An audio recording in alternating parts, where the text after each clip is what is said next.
유명하다고 합니다. 감사합니다.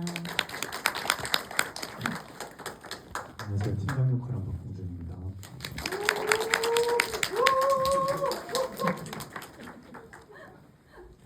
저희가 전에 라이카에서 그 GV를 진행했었을 때 진행자분이 따로 없이 이렇게 배우들만 있어서 관객분들이랑 얘기를 했었거든요. 근데 그때 분위기가 되게 좋았어가지고 관객분들이랑 저희가 얘기하는 동안에 관객분들이랑 서로 손 들고 같이 얘기를 참여하는 형식으로 좀 GV가 아니라 뭐라고 대화를 했다고 해야 되나? 소통하는 느낌이 되게 좋았어서 오늘도 한번 이렇게 저희끼리 자리를 한번 해봤고요. 이게 그래도 오늘 처음 오신 분들도 있으실 테니까 영화에 대해서 간단하게 제가 말씀을 드려보면 영화는 2019년 여름에 시작해서 2022년 겨울까지 총 4년에 걸쳐서 제작된 영화고요. 커다란 사건보다는 작은 변화의 순간, 일상의 순간에 좀 주목한 영화여서 일반적인 영화보다는 조금 심심할 수 있지만 그 안에서 이렇게 배우들이 성장하는 모습, 그다음에 실제 시간의 4년의 흐름을 공간에서도 느낄 수 있는 조금은 다른 영화라고 생각합니다. 그게 여러분들에게 조금 잘 다가갔길 바라고요. 저희끼리 이렇게 한번 질문을 해볼 건데 저희끼리 이렇게 질문을 하다가 여러분들이 갑자기 나도 이 얘기 한번 해보고 싶다 하시면 얘기해 주시고요. 그다음에 저희도 이게 좀 특이한 거긴 한데 저희가 관객분들한테 질문을 좀 드리기도 할 것 같아요. 괜찮으시면 대답해 주시면 감사하겠습니다. 오늘 저희끼리 이렇게 질문하는 것도 어색해서 제가 먼저 해볼게요. 네, 먼저 한번 해주시면. 김태형 감독님 어저께 하얼빈 본 걸로 알고 있는데 갑자기 그거 보시고 비니 쓰고 오신 건가요? 하얼빈과 비니가 무슨 현빈? 하얼빈이요? 앞에서 하얼빈이라고 하셔서 분위기가 어린장 같아서 한번 들어보려고 헛소리 한번 시작해봤습니다. 왜냐면 저는 약간 그런 스타일로 입고 왔거든요. 하얼빈 스타일이요? 동료군 스타일이에요. 네, 죄송합니다. 질문해주세요. 네, 그 배우분들이 아무래도 영화를 찍을 때 4년이라는 시간 동안 찍게 되고 저희가 GV를 하면서 배우분들과 많이 얘기를 나누다 보니까 조금은 같은 질문과 같은 대답을 많이 하게 되더라고요. 그래서 오늘 좀 어떤 질문이 안 나왔었지라고 생각을 해보니까 배우분들이 영화를 통해서 자기가 가장 기억나는 대사 이런 것들이 좀 생각나더라고요. 이것도 했었던 적이 그래요? 네. 그럼 아는 척하고 할게요. 다시 한번 생각해봐서 얘기해 주시면 좋을 것 같아요.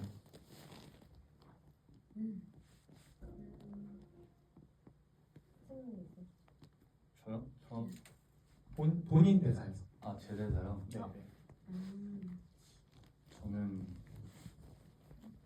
뭐 그럴 수도 있죠겠죠. 그럴 수도 있죠를 제일 좋아했고 그 횡단보도 첫 번째 횡단보도 건널 때요.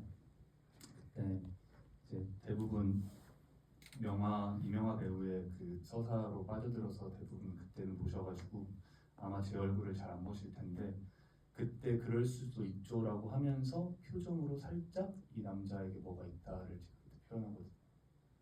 네, 그거 연착을 당하신 분 중에 눈치채신 분들 아무도 없죠. 그때 하는 얘기가 미망인 얘기할 때 아이 얘기를 하면서 그럴 수도 있죠라고 하는데 제가 그때 그 아이를 생각했을 때 씁쓸한 표정을 한번 살짝 담아봤습니다. 그래서 그 대사를 했을 때 저는 그 장면을 보면서 참 잘했다라고 생각했거든요. 그래서 그 대사를 저는 공감했습니다. 제 대사에서 혹은 장면도 괜찮죠. 다른 역할 대사가 오늘 좀 생각이 나는데 네. 말해도 될까요? 그럼요. 그 헤매다가 아는 거지 라는 대사가 오늘은 또 떠오르네요. 이게 매번 좀 좋아하는 장면이나 그 어떤 떠오르는 그날 그게 달라요. 근데 오늘은 헤매다가 아는 거지라는 대사가 마음에 와닿는 그런 날이에요. 저도 매번 다른데 오늘은 저는 그 나 가볼게 여기서 가볼게라고 이제 첫 번째 파트에서 이명화 배우가 하성욱 배우 얘기할 때 그게 맞아. 좀 좋다라는 생각이 들어요. 근데 연기가 참 좋았죠. 네, 손을 내민다라는 여자가 나 가볼게 하고 손을 내미는 그 감정이 되게 네, 맞아요. 인상 깊었다고 생각해요. 누나가 안 했으면 아마 표현하지 못했을 혹시 관객분들 오늘 처음 보신 분 있으실까요? 오. 그런 오. 일반적인 질문을 한번 받아보고. 근데 질문을 하시려고 아니 저도 질문하려고 그랬지 처음 본 건 아니고. 네. 질문해 주세요. 네. 저는 그 배우님들께서 그 찍으실 때 혹시 개인적인 뭐 감정이라든지 아니면 뭐 대사라든지 이 부분은 이렇게 좀 바꿨으면 좋겠다 그래서 원래 시나리오보다 그런 식으로 뭐가 투영이 된 장면이 있는지 궁금하고요. 그리고 감독님께는 그 이순신 장군 칼 대화가 되게 중요한 모티브 중에 하나잖아요. 저도 그 테마를 되게 좋아하는 테마인데 감독님은 실제로 어떻게 생각하시는지 궁금하고, 그리고 택시 운행할 때 마지막 에피소드에 보면 위에 불이 들어와 있고 빈 차라고 이렇게 켜져 있잖아요. 의도적으로 그러신 건지, 원래 손님이 있거나 누가 타 있으면 그걸 끄거든요. 네. 근데 그 장면을 보고 왜 그 의도적으로 키신 건지 아니면 깜빡하신 건지. 먼저 해주시겠어요? 그 바꿨던 장면은 없었던 것 같아요. 제 기억으로. 그리고 그럴 수밖에 없었던 이유가 평소에 뭐 요즘에는 잘 하지 못하지만 그 영화를 이제 쓰고 만들 당시에 감독님이랑 이제 산책하면서 대화도 많이 나누고 평소에 대화를 되게 많이 나눴었어요. 그래서 그 우리 대화 안에서 뭐 오고 갔던 그런 말들이 많이 쓰여 있었기 때문에 좀 공감하지 못하는 그런 감정이나 대사는 없었던 것 같아요. 그래서 거의 다 그대로 네, 했어요. 제가 기억 남는 거는 다 대본대로 했는데 이명화 배우가 딱 하나 요구해서 삭제한 대사가 있었어요. 그게 네, 그거 말씀 주시겠어요? 서울극장에서. 서울극장에서 맞아. 있었어요. 두 번째 되게 파트에서 기억난다. 있었어요. 근데 정확하게 기억이 안 나네. 그게 뭐 이게 좀 이 대사가 좀 누군가에게는 네, 상처가 되지 않을까라고 제가 말했던 게 하나 있었나요? 그게 뭐였냐면 그 박봉준 배우가 성적 지향을 물어볼 때 혹시 남성을 좋아하시는 이성을 좋아하시는지 이렇게 얘기할 때 하고 네 이렇게 대답하잖아요. 근데 원래 대사에서는 아니요라고 대답해요. 그러면은 혹시 여성을 좋아하시는지라고 물어보면 그것도 아니요라고 대답해요 하거든요. 원래 대사에선. 근데 되게 이명화 배우가 곰곰이 생각을 해보더니 현장에서 혹시 이 부분은 실제 그 성소수자분들이 보시기에 혹여나 불편하시지 않을까? 라는 얘기를 줘서 이게 그렇게 불편할 수 있으려나? 라는 걸 서로 고민하다가 그러면은 이렇게 바꿔보자 해서 이제 그 부분은 제가 수용을 해서 수정을 했던 기억이 있습니다. 네, 저는 뭐 하나도 없고요. 그다음에 그렇게 했던 이유는 그냥 그 대사를 그렇게 해야지만 그 인물 같을 거라고 생각했어요. 그러니까 어떤 시나리오의 어떤 연기는 저한테 익숙한 상황이나 뭔가 편하게 얘기를 할 때 뭔가 어미가 약간 불편하다던가 그러면 조금은 바꿔볼 토의를 해볼 수 있는데, 팀장이라는 그 역할은 자기 감정을 직접적으로 드러내는 대사를 하는 경우가 아니라서 그런 어떤 상황에 빗대어진 자기의 관계나 뭔가 마음들을 표현하는 데 있어서는 그 대사가 가장 좋겠다라고 생각해서 바꾸지 않고 연기했습니다. 그리고 질문 주신 게 이순신 장군상 그거 같은 경우는 제가 하성욱 배우랑 둘이서 산책을 되게 많이 해요. 여행을 많이 다니거나 그럴 때 하성욱 배우가 신기하게도 항상 그 지역이든 그 공간에 있는 역사를 자꾸 얘기해줘요. 형 여기는 뭐가 있고 여기 원래 이런 게 있었대. 뭐 젓가락질이 왜 생겼는 줄 알아? 이런 식으로 자기의 어떤 사소한 지식들을 얘기해주는 걸 되게 좋아해요. 그런데 이순신 장군도 처음에 그것 중에 하나였어요. 그래서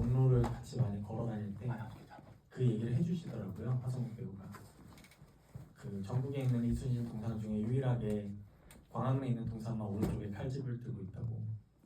그래서 그 얘기를 기억에 두고 있다가 이야기를 쓸 때 이제 기억이 달라지는 것들, 그럼에도 불구하고 변하지만 그대로 있는 것들에 대해서 좀 상징적으로 은유하면 좋겠다라고 생각하고 이제 이순신 동상을 활용해야겠다 하면서 자료 조사를 좀 시작해봤어요. 혹시 이제 성국의 말만 듣고 썼다가 틀릴 수 있으니까.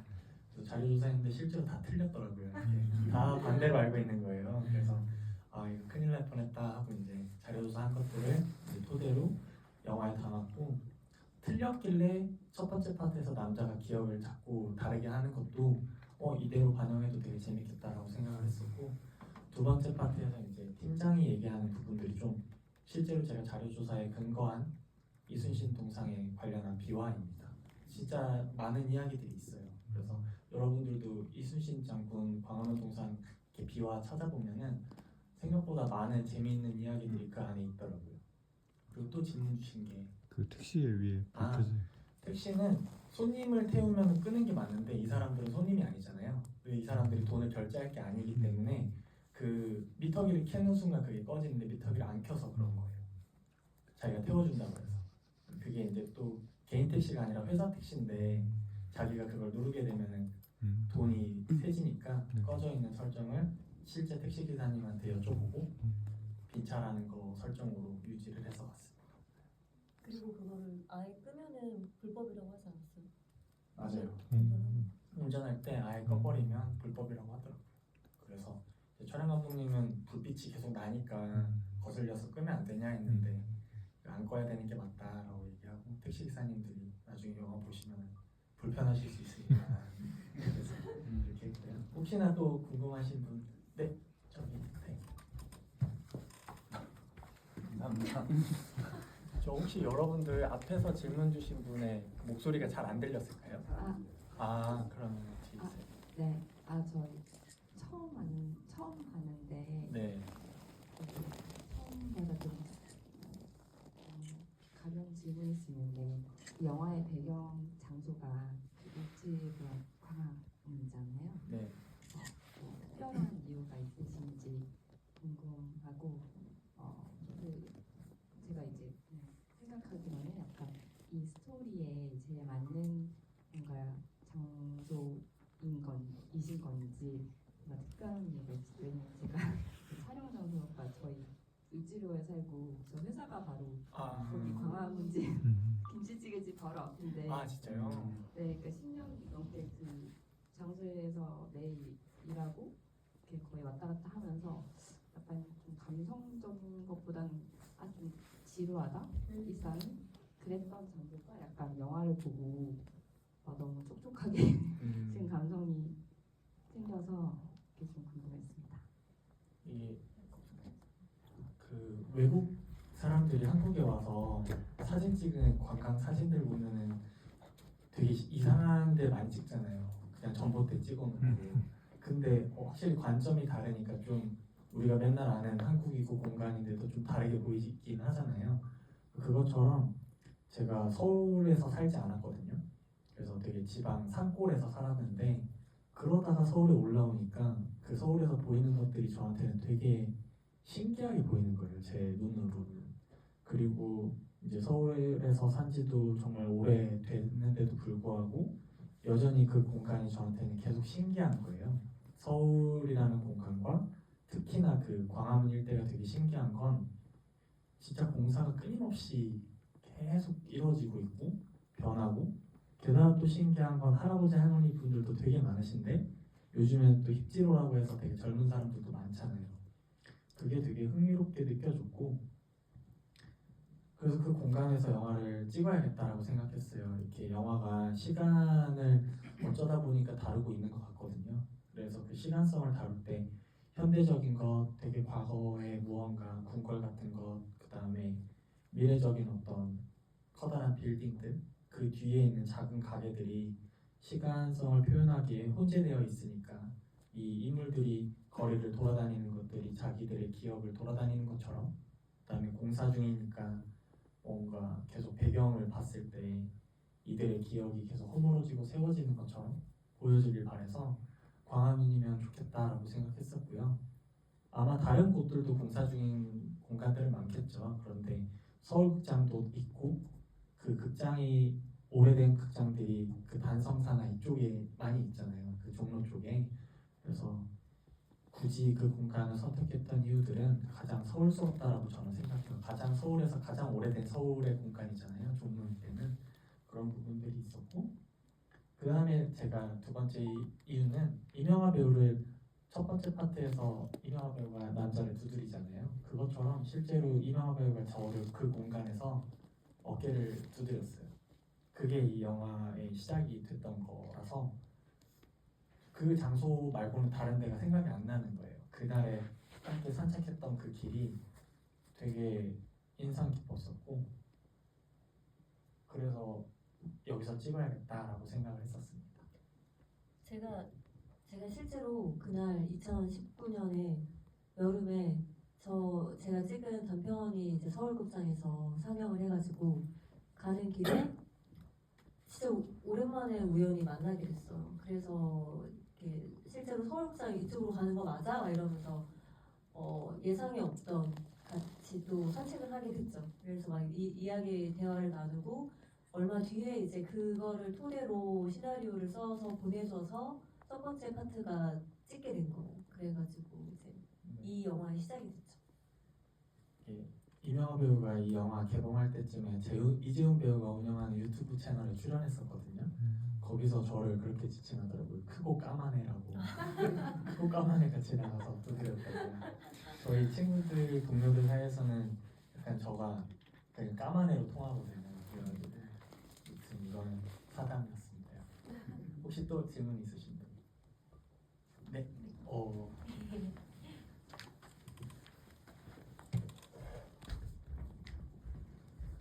오늘 제가 느낀 몇번 봤는데 다른 느낌하고 오늘도 다른 게 좀 큰 맥락이 보이더라고요. 그냥 1막이면 한막 전체적인 내용이 만남에 대한 약간 그런 느낌은 대사도 또 볼 되지 않는 거 다시 또 보자.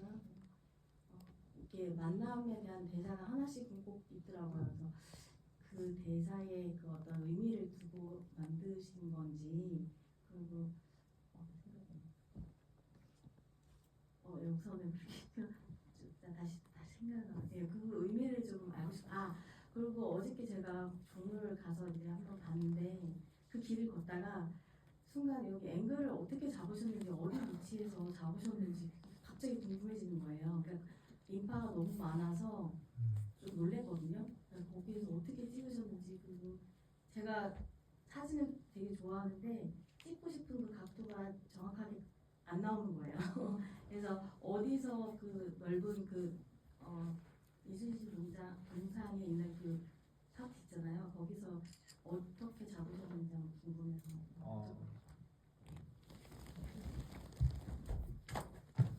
그 약간 여러분들이 영화를 보실 때 이렇게 이 영화 같은 경우는 뚜렷하게 무언가 이야기가 이렇게 있어서 여러분들을 끌고 당기지 않잖아요. 자꾸 뭔가 너무 일상적인 얘기를 하니까 다른 생각에 잠기시거나 자기 개인적인 생각에 잠기실 수 있는데, 그래서 한 파트마다 만남이라는 얘기가 있어요.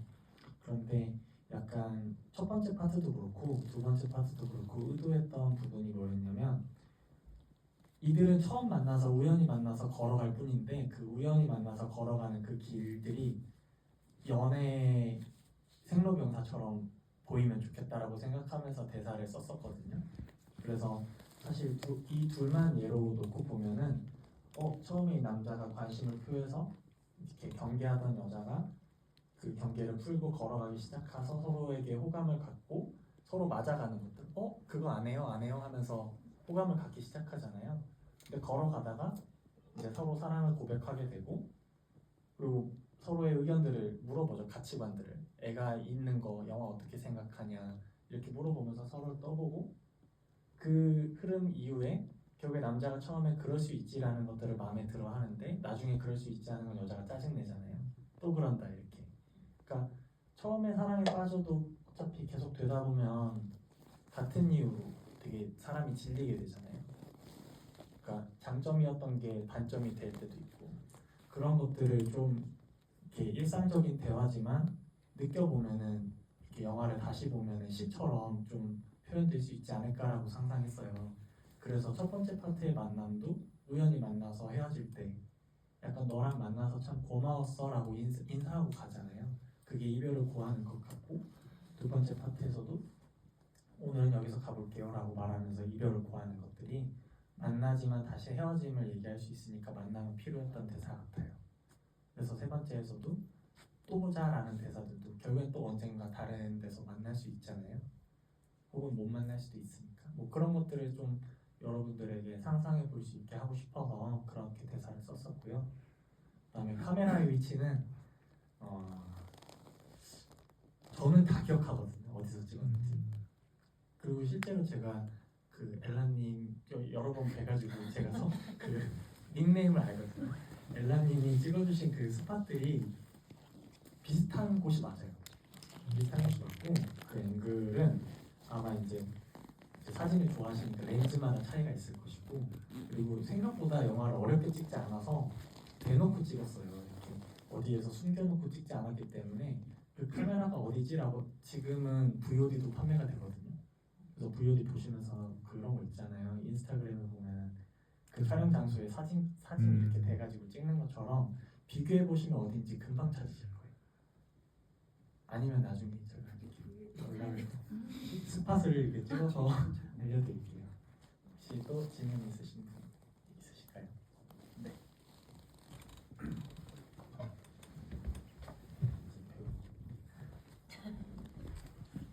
오늘 처음 봤는데 너무 잘 봤습니다. 저만 궁금해하는 걸까 좀 걱정되는데 초반에 후시 녹음 하신 네. 것 같더라고요. 아니면 죄송한데 혹시 이유나 뭐 에피소드나 뭐 그런 거 있으셨을까요? 이유는 후시가 많은데 전체가 후시가 아니고 초반 5분 정도가 후시인데 그걸 뭐라 그러지? 오디오 동시에 그 카드라고 하나? SD 카드. 그러니까 그 장비 고장이 났었죠. 네, 현장에서는 다 녹음이 됐는데 그게 나중에 편집할 때 이렇게 백업을 받으려고 할 때는 완전 무음인 거예요. 하루치 사운드가 다 날아가 버린 거예요. 그래가지고 후시는 이제 결국에 저희가 그때 열악해서 마이크를 들고 이런 스튜디오에서 따로 녹음을 했었고, 후시 전문 스튜디오에서 하지 못했었죠. 저희가 그렇게 해서 하고, 이제 그것 때문에 전반적인 영화의 사운드 디자인이 좀 다르게도 했었어요. 원래도 약간 사운드가 좀 앞으로 밀려서 비디오 에세이처럼 들리게 해야겠다라고 생각을 했었는데 후시 녹음을 정말 쓰기 싫었거든요. 그런데 어쩔 수 없이 5분의 후시를 앞부분에 관객분들에게 신뢰감을 줘야 되는 초반 부분에 그렇게 됐기 때문에 영화 전반적으로 이게 마치 실수가 아니다 라고 이제 인정하고 들어가야 되는 부분들도 있어서 그 다음부터는 전부 다 동시 녹음임에도 불구하고 어느 정도 후시처럼 디자인을 좀 바꿔서 이렇게 했었던 경우가 있습니다. 저 근데 너무 느낌이 그냥 좋았어요. 그냥 그런 이유였겠거니 생각했는데 그냥 전체적으로 되게 좋았어요. 너그럽게 봐주셔서 감사합니다. 감사합니다. 다음에는 잘 녹음해볼게요. 아니에요. 그럴 수 있죠. 그럴 네. 수도 있죠.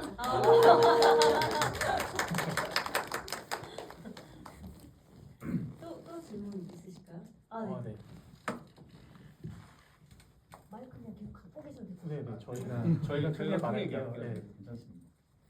4년 동안 찍으셨다고 하셨는데 배우분들도 그렇고 감독님도 그렇고 사실 그 긴 호흡을 갖고 가면은 매 순간 그냥 달마다도 그렇고 년마다 생각이 계속 바뀌잖아요.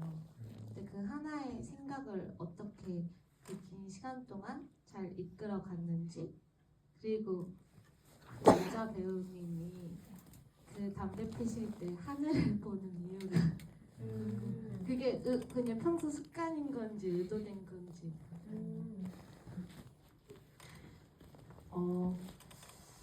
일단은 감독님이 보라고 하셨고 그게 가장 크고 저희 영화에서는 현장에서 따로 지금 이 인물이 어떤 감정이다 이렇게 뭐 해줘라 이런 말은 거의 안 했어요. 근데 그 대신에 영화를 찍기 전에 아까도 말씀드렸지만 감독님이랑 대화를 워낙 많이 나누기 때문에 그런 이제 사전에 영화를 찍기 전에 대화를 통해서 제가 제 무의식 속에 그 인물과 어떤 영화에 대한 톤이나 그 감정들이 들어가 있는 것 같아요. 그래서 이제 현장에서는 뭐 예를 들어서 그 남자가 노래하는 걸 잘 봐줘라든지 그 성국 배우한테는 제가 이제 먼저 갈게 하고 횡단보도 건널 때 오래 바라봐줘 이런 식으로 이제 디렉팅을 주시는데 그거를 이제 배우들이 수행을 하다 보면은 배우 안에 이미 그 전에 많은 대화를 통해서 들어와 있는 것들이 있기 때문에 좀 자연스럽게 나오는 것 같아요. 그래서 그 담배 필 때도 이 여자의 전사는 이러니까 지금 이 상황에서 오랜만에 남자를 만나서 담배 필 때 이런 마음일 거야 이런 거는 전혀 그 현장에서는 대화를 나누지 않고 저기 서서 저 자리에서 담배 피면서 하늘을 봐줘 이렇게 하면 저는 제가 이제 하는 거예요. 그러면 그 카메라에 그렇게 담기더라고요. 그래서 좀 이번 작업들은 전반적으로 그런 식으로 진행이 됐던 것 같아요. 질문이 혹시 세월? 4년 4년은 계속 달라지는데 아. 어떻게 뭐 그게요. 이게 분명히 처음에 생각했던 거랑 달라졌어요, 영화가. 왜냐면 처음엔 비가 내리는 이야기가 전혀 없었어요. 근데 찍으려고 할 때 비가 내린다고 하길래 날짜를 옮겼거든요. 한 주를 옮겼는데 또 비가 온다는 거예요. 태풍이 지나가고 두 번째 태풍이 또 올라온다는 거예요. 근데 또 미룰 수가 없겠더라고요. 왜냐면은 사람들을 다시 다 불러야 되고 약속을 다 잡아야 되는데 그게 결국엔 다 돈이니까 미안하기도 해서 그러면 비를 받아들여야겠다라고 생각했어요. 그래서 비가 언제 올지 사실 모르잖아요. 내렸다가 그칠 수도 있고. 그래서 우산을 들고 시작하자. 비가 내리면은 그때 피자 해서 우산이 비가 내릴 때마다 어떻게 이야기가 달라질 수 있잖아요. 그래서 그것들을 계속 생각했어요. 어느 씬에 비가 내리기 시작하면 어떻게 이야기가 달라질지를 생각하면서 영화를 찍었고 서울극장이 폐관하지 않았었어요. 2019년에는.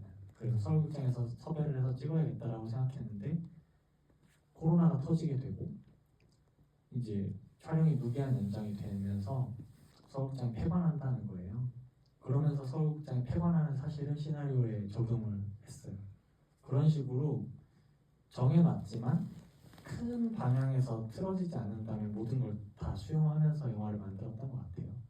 그래서 배우들도 사실은 첫 번째 파트, 첫 번째에서 세 번째로 갈 때 감정을 연결해서 찍지 않고 그냥 그 파트만 집중해서 찍었고 저 역시도 큰 그림은 이렇게 구조적으로는 다 그려놨는데 한 파트마다 저도 신기한 거는 제가 성장하고 달라지는 게 보이더라고요. 관점도 달라지고. 그래서 약간 스스로 생각하기에 이 영화를 만들길 잘했다라고 생각하는 지점은 조금 다르다라고 생각하는 건 한 호흡으로 쭉 찍지 않았기 때문에 영화가 조금 풋풋한 혹은 철없는 20대에서 실제 나이 들어가는 시선들이 느껴지는 것 같아요. 왜냐하면 실제로 그 4년의 세월 동안 우리가 너무 많이 변했기 때문에 그게 고스란히 담겨있는 영화가 아닐까라는 생각을 해보게 되더라고요. 그리고 저기 오늘 처음 보시는 분들 계시니까 참고로 알려드리자면 1막의 제목은 원래 단편으로 공개됐을 때 달팽이였고 2막은 서울극장이라는 제목이 있고 이제 3막은 소우라는 제목이 따로 있어요. 네. 알려드리고 싶어가지고. 약간 이거는 TMI인데 이 영화가 좀 심심하잖아요. 그래서 제작 지원이나 이런 투자 미팅에서 번번이 미끄러지는 거예요. 그래서 처음에는 이제 저희 돈으로 시작했는데 장편이니까 첫 번째 파트를 찍어놓고 코로나도 터졌겠다. 촬영을 못하니까 찍어놓은 걸 가지고 먼저 공개를 해서 성과가 있으면 그 그 성과에 힘입어서 두 번째 파트 제작비가 어떻게 되겠지? 막연히 그렇게 생각하고 영화제에 먼저 단편으로 공개를 했고요. 그래도 다행히 그게 성과가 사람분들이 좀 관객분들이 관심 있게 봐주셔서 두 번째 파트도 어느 회사에서 제작 지원을 받게 됐어요. 그리고 세 번째 파트는 이제 제가 작가로 일하고 있었는데 그 회사에서 이제 제가 두 번째 파트도 서울극장이라는 제목으로 소독제에서 공개도 했었고 그렇게 성과가 있으니까 이제 마지막 파트에 이제 투자를 받게 돼서 겨우겨우 이렇게 완성을 하게 됐었어요. 그래서 이게 이제 단편으로 먼저 봤을 때랑 세 개가 다 이렇게 한 영화로 묶여서 처음 영화관에서 봤을 때랑 느낌이 너무 다르더라고요. 그 단편으로 달팽이를 봤을 때, 단편으로 서울극장을 봤을 때랑 이망으로 1막과 2막을 봤을 때 느낌이 달랐어요. 재밌었습니다. 요즘 뭐말 하나? 뭐 이쯤 돼서 말 하나만 해주세요. 아, 제가요? 말을 너무 안 했죠? 말을 너무 안 해서. 단편으로 나눠서 세 개를 보면 두 번째 파트가 제일 좋습니다. 장편으로 봐도 두 번째가 제일 좋다고 하시잖아요. 장편으로 봐도 두 번째가 가장 좋습니다. 아, 아니 그러면 그 본인이 나와서 그렇네요. 그런 질문해 주신 것 중에 배우들이 시간이 흘렀는데 어떻게 그 감정을 연결을 사느냐에 대한 질문이 있으셨잖아요. 저는 뭐 영화마다 다르고 시나리오마다 다르겠지만 저 같은 경우에는 피막골에서 걸어 나올 때랑 그다음에 청계천으로 걸어갈 때가 날짜가 달랐어요. 근데 그 전날은 비가 왔고 되게 습하고 되게 무거운 날씨였고 다음 날은 날씨가 너무 청명했어요. 밤이었는데 시간상으로는 바로 걸어서 나온 건데 다음 날이 날씨가 너무 다르니까 제 상태가 너무 달라져 있는 거예요. 그래서 그런 분위기가 안 나오고 바로 이제 이 둘이 너무 가까워지고 분위기가 너무 달라지니까 이제 감독님이 어떤 지금 톤이 어느 정도 떠 있으니 좀 톤을 낮춰줬으면 좋겠어 이런 디렉팅을 해줬거든요. 그러니까 시간 차이가 그렇게 별로 안 나는 컷이 붙을 때는 그렇게 전에 했던 것들을 복귀해서 하는 그 방법들이 중요한 것 같은데 만약에 시간이 많이 흐른 지점에서 연기를 할 때는 그렇게 중요한 일은 아닌 것 같아요. 왜냐하면 어떤 명확한 감정을 연기하는 경우는 배우들은 잘 없다고 생각하고 그 인물 자체를 연기하는데 사람도 1년이 지나면 그 전 1년 전에 있었던 일들을 명확히 기억하지 못하잖아요. 그래서 저는 그런 식으로 연기하는 방법도 있는 것 같다는 생각이.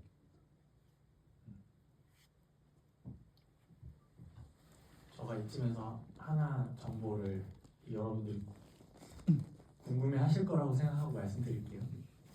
말씀을 안 드려서 전혀 뭔지 모르시겠지만 이게 영화가 1, 2, 3편 이렇게 진행이 되잖아요. 그래서 제가 이 영화의 다음 작품도 약간 이어지는 세계관으로 생각을 하고 있어요.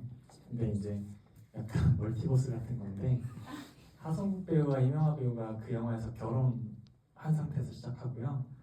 8살짜리 딸아이가 있고 영화의 시작점에서 이혼을 합니다. 이혼하면서 시작하고 주인공은 이 두 사람이 아니고요. 그 하성국 배우의 엄마가 주인공이에요. 그 다음에 이들의 딸. 하성국 배우가 이혼하기 싫어서 집을 나가요. 그래서 할머니랑 딸이 일을 해야 되니까 그 서울 도망간 아빠와 자식을 잡으러 서울을 돌아다니는 얘기가 될 거예요. 근데 이제 이렇게 얘기하면은 이제 차기작을 기다려달라는 부탁이 되는데 또 다르게 제가 또 생각을 해보면 그 이분들은 모르는데 이분이 또 이렇게 둘이서 부부가 되게서 나오는 시나리오가 또 있어요. 그래서 이제 거의 동의는 없는 건 아니죠. 그 언뜻 얘기한 적 있지 않아요? 두 분이 이제 예. 그래서 이제 두 분이 부부로 나오는데 바람을 피는 남자로 나오고 그래서 이제 속상해하는 여성이 될 거고 거기서도 이 두 사람이 주인공은 아니에요. 그런 것처럼 저는 이야기를 그렇게 생각하는데 이 얘기를 드리는 이유가 여러분들이 이 영화를 감상하는 방식은 다양할 것 같아요. 영화가 보통은 처음에 시작하면은 완결성 있게 딱 끝나잖아요. 근데 이 영화는 마지막까지 완결되지 않고 여러분들을 태우고 버스가 계속 가잖아요. 네, 극중의 이명화 배우의 대사처럼 여러분들이 이 뭔가 유실된 것 같은 일상적인 이 영화의 이야기를 여러분들이 만들어갈 수 있지 않을까? 제가 방금 한 방식처럼. 그러니까 두 번째 파트에서 여자가 마지막에 문자 보내는 대상이 그냥 집에 보내는 걸 수도 있고 전 남친일 수도 있고 혹은 저 남자일 수도 있잖아요. 그래서 여러분들 개개인이 생각하시기에 선택하시기에 나름의 영화가 미망이 아닐까 싶습니다. 그래서 지구를 하나의 이제 감독이 생각하는 의도가 궁금하실 수도 있지만 한편으로 저는 관객분들이 어떻게 이야기를 만들어 나가실지도 엄청 궁금해요. 그래서 이쯤에서 여러분들이 어떻게 봤는지 얘기 들려주시면 좋겠습니다.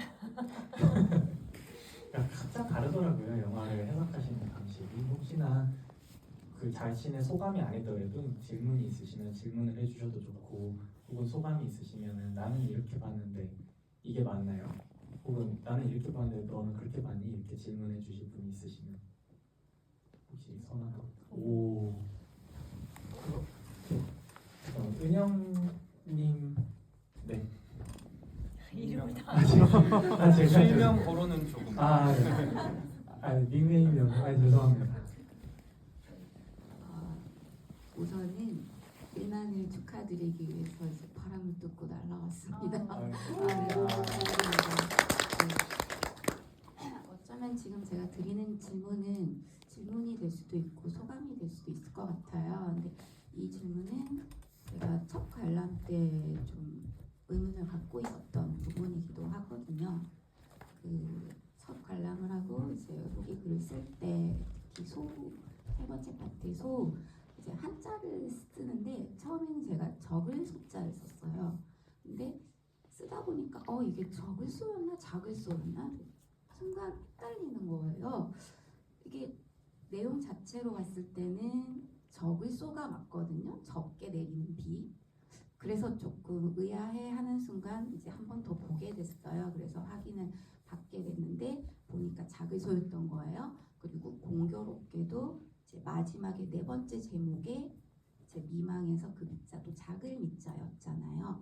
그래서 어쩌면은 이 미망이라는 영화를 대표하는 형용사가 작다, 작음이 아닐까라는 생각을 한번 해봤어요. 왜냐면 이 소호라는 카페가 물론 그 사장님께서 뭐 짓고 싶어서 지으신 뭐 수도 있고 또 방금 감독님께서 말씀하신 것처럼 비에 관련됐기 때문에 그 장소가 섭외됐을 수도 있겠지만 또 어떻게 한편으로 보면은 그 작을 수에 대한 의미 때문일 수도 있겠다는 생각을 했었거든요. 왜냐면 사람이 누군가를 만나고 이제 세상을 살아가는 데 있어서 만나고 헤어지고 또 다시 재회하고 이런 것들이 어찌 보면 한 사람 한 사람에게 그게 큰 일이 되는 게 아니라 어쩌면 소소한 일이 될 수도 있다라는 거. 그래서 조그만 퍼즐을 계속 맞춰서 한 판을 만들어가는 그런 게 이제 인생이란 그런 이제 결론을 제가 지었거든요. 그래서 그 자금에 대한 생각이 제가 그렇게 느껴졌었어요. 그래서 감독님께서는 혹시 그 자글소에 대한 느낌을 어떻게 받으셨는지 좀 알고 싶었었거든요. 그리고 이거는 여담인데요. 그 얼마 전 GVTV 박봉준 배우님께서 대사가 많은 분량을 드라이브 마이카 이제 예를 드시면서 이제 녹음을 영화처럼 녹음을 해서 하셨다고 했잖아요. 근데 참 그게 때가 맞게 드라이브 마이카가 딱 3주년이 돼가지고 이번에 이제 배우님이 오셔서 다시 그 GV 재상영 했었어요. 근데 그 배우님들께 질문이 최근에 인상 깊게 본 영화가 뭐냐 그랬더니 이제 거기에 한국 배우님들이 나오시잖아요. 진대원 배우님하고 안희태 배우님께서 두 분이서 나란히 같이 손을 잡고 미망을 봤다고 말씀을 하셨어요. 그 말을 꼭 전해드리고 싶었습니다. 네. 샤라웃 드라이브 마이카. 여러분 이제 5분이 남았다고 해서요. 근데 보내주신 감상이 작은 거에 대답을 해야 되니까 저는 큰 것보다는 작은 거에 눈이 가는 사람인 것 같아요. 어딘가에 갔을 때 어딘가에 가거나 제 하루의 일상 중에서도 오늘 가다가 잠깐 그 틈에 난 풀을 보면은 약간 이렇게 사진 찍거든요. 그러니까 작은 작은 게 좋아요 저는. 음. 그리고 그 작은 게 소중한 것 같고 작은 게 저의 기분을 딱 뒤집을 때가 많아서 그런 거를 발견하려고 노력해요. 네, 그리고 질문 하나만. 네, 10분까지 하셔도 그래요. 다행입니다. 질문 하나만 딱 봤는데 아까 네, 근데 하셔도 될 것 같아요. 네, 혹시나 한 분만 먼저 다른 분 받고 해도 될까요? 왜냐면 네네. 먼저 하시면 안 돼요? 그래요? 먼저 하세요. 네네. 하고 이렇게 질문을 나눠서.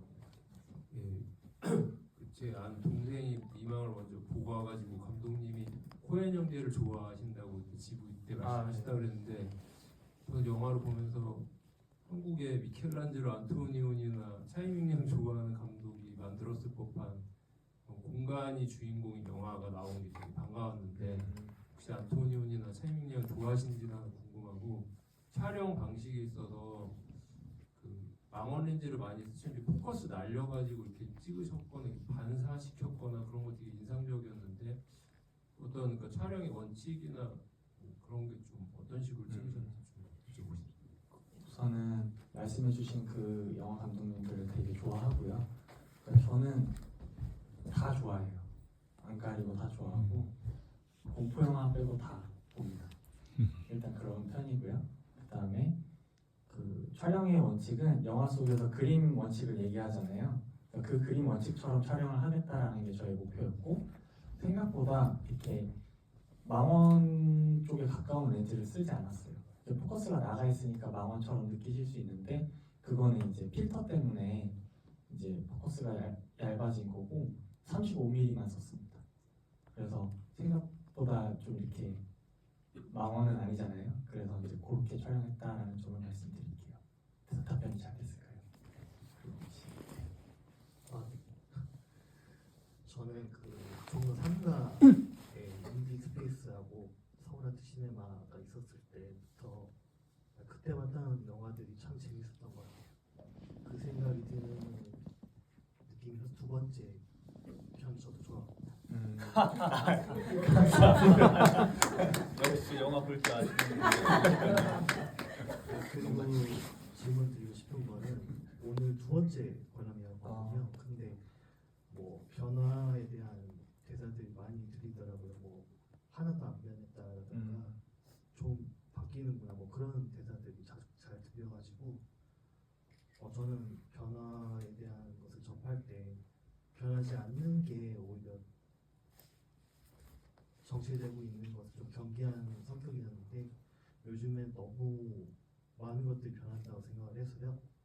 뭐 공간이 뭐 낯설진다든지 뭐 관계도 갑자기 뭐 친근했던 관계도 바뀌고 그런 것들을 접하면서 그 변화에 대한 좀 겁이 좀 나더라고요. 원래 있었던 것들이 없어진다는 느낌이 들어서요. 변화에 대해서 좀 어떻게 받아들여야 될지 혹시 생각하고 계신 게 있으실까요? 이게 이제 남자가 부르는 노래가 대답이 될 수 있을 것 같아요. 뭔가 어릴 때는 약속도 많이 하는데 그 약속을 다 못 지키잖아요. 스스로에 대한 약속도 그렇고 변하는 거는 때에 따라서 너무 두려운 일인 것 같아요. 그래서 그러니까 안 두렵고 싶어서 뭔가 답을 찾는 것 같은데 저는 그냥 두려워하는 저 자신을 그냥 받아들이려고 노력해요. 그러니까 변하는 건 어쩔 수 없고 내가 막을 수가 없다라는 생각을 해요. 그러니까 내리는 비를 제가 막을 수가 없잖아요. 그러면 변하는 것을 그냥 이렇게 얘기하면 되게 자포자기한 것 같고 약간 좀 그렇긴 한데 어쩔 수 없는 일은 어쩔 수 없다라고 생각하려고 해요. 그래서 제가 작은 걸 자꾸 보려고 하나 봐요. 그러니까 작은 것도 금방 사라질 수 있으니까 좀 집중해 보려고 하는 거가 그게 관객분한테 어떻게 들리실지 모르겠지만 저는 저를 위안하는 방식이 그런 거라서 혹시나 그러면 저의 방법을 한번 말씀드릴게요. 그리고 이제 저희가 인사를 저희가 이렇게 나눠볼게요. 시간이 너무 아쉽네요, 진짜. 네. 3분 천천히 해도 3분 남았습니다. 그 인사를 멋있는 인사를 준비했는데 감독님 때문에 제가 못할 것 같아가지고. 아니, 방금 든 생각인데 변화 얘기하시니까 연말이잖아요. 연말에 신년 계획도 중요하지만 그 년을 돌아보는 일이 참 중요한 일인 것 같아요. 근데 저는 대체적으로 나쁜 일이 있어도 그것들을 좀 좋게 생각해 보려고 해요. 그 일은 이미 지났으니. 그리고 그 일로 하여금 내가 다음번에 그런 비슷한 일, 그런 감정들을 겪을 때 내가 그것을 어떻게 다뤘나를 그때 잘 생각해 봐야 다음번에 그 일들이 나한테 도움이 된다고 생각을 해서 지난 한 해 동안 있었던 일들 다 가족들과 친구들과 잘 이렇게 보살펴보는, 돌이켜보는 연말 되셨으면 좋겠고 예망도 그런 영화인 것 같아서 이렇게 얘기 한번 들어봤습니다. 말하고 나니까 별로 멋없네요. 감사합니다. 네. 아까 문득 그 막 말씀하시는 거 듣다가 어쩌면 인생은 의미 부여가 다일지도 모르겠다라는 생각을 하게 됐는데요. 일어나는 일은 우리가 어떻게 막을 수가 없잖아요. 근데 이제 그것을 내가 어떻게 받아들이고 의미를 부여할지가 중요한 것 같고 올 한 해도 너무 고생 많으셨고 얼마 안 남은 그 2024년 잘 마무리하시고 2025년에 좋은 일 많을 거예요. 네. 감사합니다. 예, GV를 개봉하고 나서 꽤 많이 하게 됐는데요. 진짜 얼굴이 익은 관객분들도 꽤 계시고 처음 뵙는 분들도 항상 되게 신기해요. 어떻게 이 사람들이 다 집에서 나와서 일을 마치고 와서 극장에 와서 계시지? 그리고 이렇게 다 함께 모여있지? 라는 순간들이 하루에 제가 안 좋은 일이 있거나 하면은 기분이 다운될 수 있는데 그럼에도 불구하고 극장에서 이렇게 여러분들을 만나면 제가 기분이 막 좋아지더라고요. 이렇게 관심을 받아서라기보다는 이렇게 한 곳에 모이는 이 시간들이 모여있다는 게 되게 벅차가지고 그런 것 같아요. 그래서 드리고 싶은 말씀이 이제 점점 GV가 끝나가고 있어가지고 여러분들을 뵙는 게 저한테 커다란 배움과 공부가 된다라는 얘기를 꼭 드려보고 싶었습니다. 진짜로 많이 배웠어요. 이번에 한두 달 사이에 제가 많이 달라지더라고요. 그러니까 시간이 갈수록 뭔가 제 마음을 이렇게 인정하고 알아갈수록 제가 점점 연약해지는 것 같아요. 그러니까 여려진다는 말을 할 수도 있는데 곧잘 이렇게 연약하다는 게 맞는 것 같아요. 되게 약해지는 것 같아요. 제가 그럴 때마다 이렇게 기댈 사람들이 있구나. 언젠가 영화를 만들게 되면은 이렇게 영화를 봐주시는 관객분들이 계시구나라는 게 저한테 되게 희망찬 미래가 될 것 같습니다. 그때에도 여러분들도 볼 수 있게 되길 바라고요. 여러분들도 오늘 하루가 지나고 내일 하루가 지나고 모레 하루가 지나도 계속해서 이어질 여러분들의 일상이 영화처럼 소중하게 이어지길 바라겠습니다. 감사합니다.